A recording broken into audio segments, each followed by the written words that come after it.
ताजा ताजा कद्दुआ टमाटर ले लियो है, ले ला कद्दुआ भौजी। ताजा ताजा कद्दुआ टमाटर ले लियो है, ले ला कद्दुआ भौजी। बड़ी दिन पर बेचल हम आइल हियो है, ले ला कद्दुआ भौजी। बड़ी दिन पर बेचल हम आइल हियो है, ले ला कद्दुआ भौजी। फूल गोभी टमाटर बैगन मिर्चा ले लियो है, ले ला सब्जी भौजी। फूल गोभी टमाटर बैगन मिर्चा ले लियो है, ले ला सब्जी भौजी। बड़ी दिन पर बेचल हम आइल हियो है, ले ला सब्जी भौजी।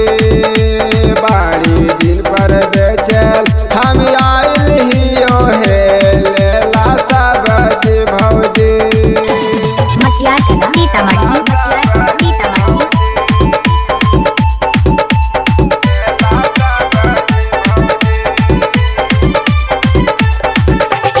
एकरे खाए से बनल रहता तोहरो है आप बड़े भौजी।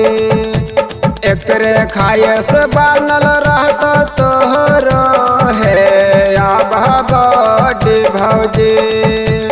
बड़ी दिन पर बेचल हम आइल हियो है, ले ला सब्जी भौजी। बड़ी दिन पर बेचल हम आइल हियो है, ले ला सब्जी भौजी। बढ़िया बढ़िया छाटल छाटल एक नंबर क्वालिटी भौजी।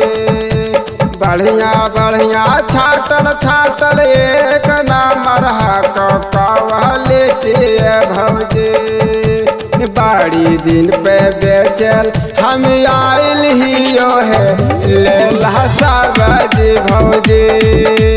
बड़ी दिन पर बेचल हम आइल हियो है, ले ला सब्जी भौजी।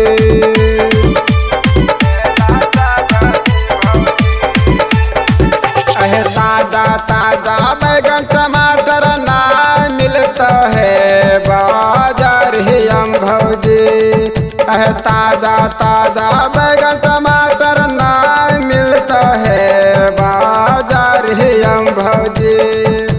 बेच खातिर बेजय सतिया टमाटर आइला है, ले ला सब्जी भौजी।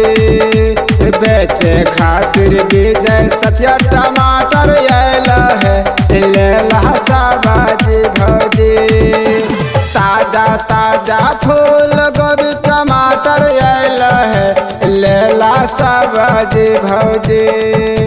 ताजा ताजा फूल गोभी टमाटर आइला है, ले ला सब्जी भौजी।